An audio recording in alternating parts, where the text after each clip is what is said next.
Hey everyone, and welcome. You know that feeling when you're in a conversation and you technically understand all the words, but you're still completely lost? Well, that's because every language has a secret code. And today, we are going to crack the code for Spanish. All those colorful, kind of confusing, and absolutely fascinating phrases that unlock a whole new world of understanding. So let's just dive right in with a fantastic example you might hear in Mexico. Buscarle tres pies al gato. Now, if you take that literally, word for word, you get something, well, something that just sounds completely wild. Right? Looking for 3 feet on the cat? I mean, what? It makes zero logical sense. And that is the absolute magic of idioms. They aren't about what the words mean on paper. They're all about shared culture and history. So in this explainer, we're going to decode what these phrases really mean and, more importantly, what they tell us about the people who use them every day.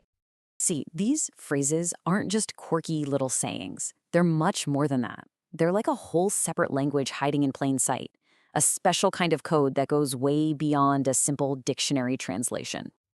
And here's why this is so important. Learning these isn't just about sounding more fluent or showing off. No. This is your key. It's the key to getting the jokes, to understanding the inside references, and to actually truly connecting with people on a much deeper level. Okay, so to really get a good handle on this stuff, we need to make sure we're all on the same page. Let's just quickly break down a couple of the key ideas we'll be talking about. First up, you have the idiomatic expression. You know this. It's any phrase where the words you're reading just don't add up to the real meaning. Think about English. We say break a leg when we mean good luck. You're not actually wishing for a trip to the hospital, right? It's the exact same idea in Spanish. And then you've got regionalisms. Spanish is spoken in, over 20 countries? And every single one adds its own special flavor to the mix. So a word like chido in Mexico that means cool, or how people in Argentina use che to get someone's attention, those are perfect examples. It's what makes the language so incredibly rich and diverse. So now that we've got the terms down, we can get to what is, for me, the most amazing part. Because these phrases, they're not random at all. Think of them more like tiny little windows that look directly into the heart of a culture. I just love this idea. Idioms are like a culture's DNA. Seriously, they carry all the history, the core values, and the shared memories of a community, all passed down from one generation to the next in these clever, bite-sized packages of words.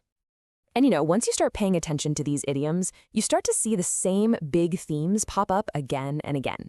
You'll find tons of phrases about the importance of community and family, little proverbs that teach wisdom and patience, expressions that draw their power from nature, and, of course, so many that are all about celebrating life. Let's take a look at a really powerful example, one that actually goes beyond just one language. It's a proverb you can find in cultures all over the globe. It takes a village to raise a child. The words themselves are simple, but the cultural truth behind them is just immense. I mean, this just nails that idea of community, doesn't it?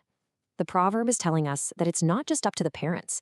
Everybody, the aunts, the uncles, the neighbors, the whole community, they all have a crucial part to play in shaping the next generation.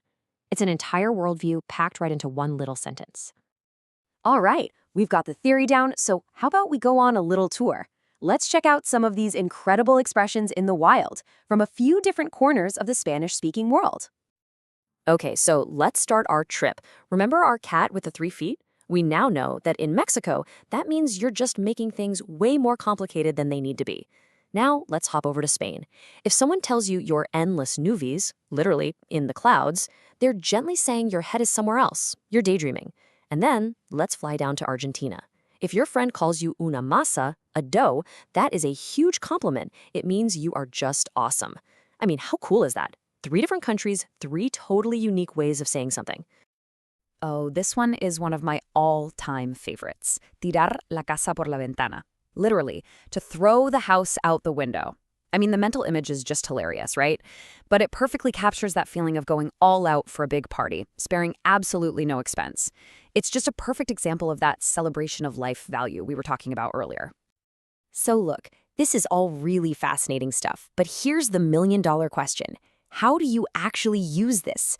How do you go from just knowing about these idioms to actually using them to connect with people? Because really, at the end of the day, that's what language is all about. It's not about memorizing vocabulary lists. It's about building bridges, sharing a laugh, and showing someone that you respect their world. And that's where this secret language becomes so incredibly powerful. So, how do you start? The number one rule is to just listen. Pay attention to the expressions people around you are actually using. And when you hear one you don't know, ask about it. Trust me, people love sharing this piece of their culture. The biggest mistake you can make is trying to shoehorn an idiom into a conversation where it just sounds clunky and unnatural. Just be curious, be respectful, and start small. You'll get the hang of it. Because ultimately, it all comes down to this simple idea. Using an idiom correctly isn't some kind of party trick. It's a bridge. It's a signal you're sending to someone that says, hey, I'm not just learning your words, I'm trying to understand your world. So, I'll leave you with this to think about. Now that you have a key to this hidden language, how are you going to use it? How might it change the way you listen, the way you speak, and maybe even the connections you make with people all across the vibrant, diverse Spanish-speaking world? Thanks so much for joining me on this little exploration today.